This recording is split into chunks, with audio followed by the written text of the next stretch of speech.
Welcome to SVN news. నా పేరు వనజ. రాష్ట్ర ముఖ్యమంత్రి జగన్మోహన్ రెడ్డి పదే పదే బటన్ నొక్కాను అని చెప్తున్న నేపథ్యంలో ఎంత నొక్కాడో చెప్పాలని వంగవీటి రాధ నర్సీపట్నంలో నిర్వహించిన యువశక్తి కార్యక్రమాలకి ఆయన ముఖ్య అతిథిగా హాజరయ్యారు. ప్రతి ఇంటికి లక్షలాది రూపాయలు ఇచ్చిన ఆయన కుటుంబానికి ఎంత వచ్చిందో ప్రజలకు చెప్పాలని డిమాండ్ చేశారు. జగన్ అక్రమాలపై ప్రజల్లో చైతన్యం వచ్చి తరిమి కొడతారని పేర్కొన్నారు.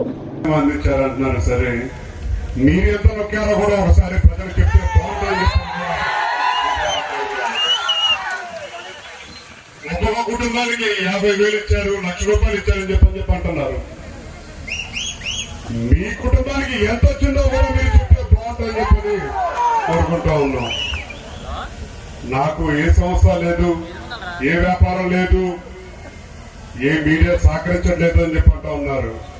మీకు సంబంధించిన మీడియా సంస్థకి ప్రతి వారం ఎన్ని కోట్ల రూపాయలు ప్రభుత్వ ధనం ఇచ్చారని చెప్పని కూడా తెలియజేస్తే బాగుంటుందని చెప్పని కూడా మీ ద్వారా కోరుతా ఉన్నాను. పులులు సింహాలు కాదు కావాల్సింది రాష్ట్రాన్ని పరిపాలించడానికి. పులి జనం మధ్యలో వస్తే ఏమవుతుంది?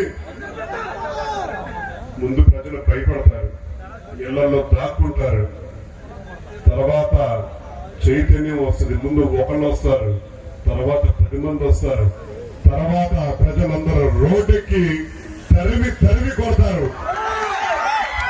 ఇవాళ మనకి పురుగు సింహాలు కాదు కావాల్సింది, ఒక సామాన్యుడికి అందుబాటులో ఉండే నాయకుడు కావాలి. అలాంటి నాయకులు ఒక అయ్యన పాత్రుడు గారు. అలాంటి నాయకుడు ఎన్నుకోవాల్సిన బాధ్యత మనందరం తీసుకోవాలని చెప్పి కూడా మిమ్మల్ని అందరినీ కోరుకుంటాము. ఒక పక్కన సంక్షేమం తరఫున ఆడవాళ్ళకి అమ్మఒడి ఇచ్చారని చెప్పి అంటా ఉన్నారు, పేద పిల్లలకి డబ్బులు ఇచ్చారని చెప్పి అంటా ఉన్నారు. పిల్లలు చదువుకుంటారు, తర్వాత ఏం చెయ్యాలి ఎవరికి అర్థం కాని పరిస్థితి ఏర్పడింది. వాళ్ళ ఈ రాష్ట్రంలో ఉండాలా, పక్క రాష్ట్రాలకు వెళ్ళాలా, తల్లిదండ్రులను వదిలేసి ఎక్కడో మారుమూల ప్రాంతంలోకి వెళ్ళిపోయి ఉపాధి కోసం వెతుక్కోవాలా, పట్టుకూడు కోసం ఎక్కడెక్కడో బతకాలా అని చెప్పని ఇవాళ ఈ రాష్ట్రం అల్లాడుతుంది. ఈ ప్రాంతం అతి ముఖ్యంగా అల్లాడుతుంది. ఈ ప్రాంతానికి ఉపాధి కల్పించే శక్తి, ఒక సామర్థ్యం ఉన్న నాయకుడు ఎవరన్నా చెప్పంటే ఇక్కడ పార్లమెంట్ కింద నుంచుంటున్న ఒక సీఎం రమేష్ గారని చెప్పని కూడా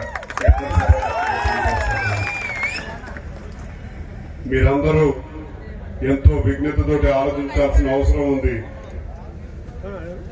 ఈ ఎన్నికల్లో తప్పకుండా మన నాయకుల్ని మనం గెలిపించుకోవాలి. ఈ 2 పార్టీల నాయకులే కాదు, ఈ 2 పార్టీలు నుంచోబెట్టి ఎంతో త్యాగం చేసిన ఒక జనసేన గుర్తించుకోవాల్సిన అవసరం ఉంది. ఆయన కళ్యాణ్ గారు ఇవాళ మద్దతు తెలియజేస్తున్నారని చెప్పంటే ఆయనకు ఒక పూర్తి నమ్మకం. ఆయన అభిమానులు గాని, ఆయన కార్యకర్తలు గాని, జన సైనికులు గాని ఆయన మాట ఇస్తే తప్పకుండా ఎవరైనా గెలిపించే సత్తా ఉందని చెప్పని తెలుసు. కాబట్టి ఆయన ఈ కూటమికి మద్దతు ఇచ్చారు.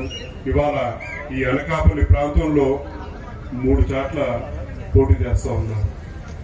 ఈ కూటమి విజయం ఇవాళ కూటమి విజయం కింద కాదు, ప్రజా విజయం కింద కూడా మనందరం చూపించాలి. ఈ ప్రజా బలం ఏంటో చూపించాలని చెప్పని కూడా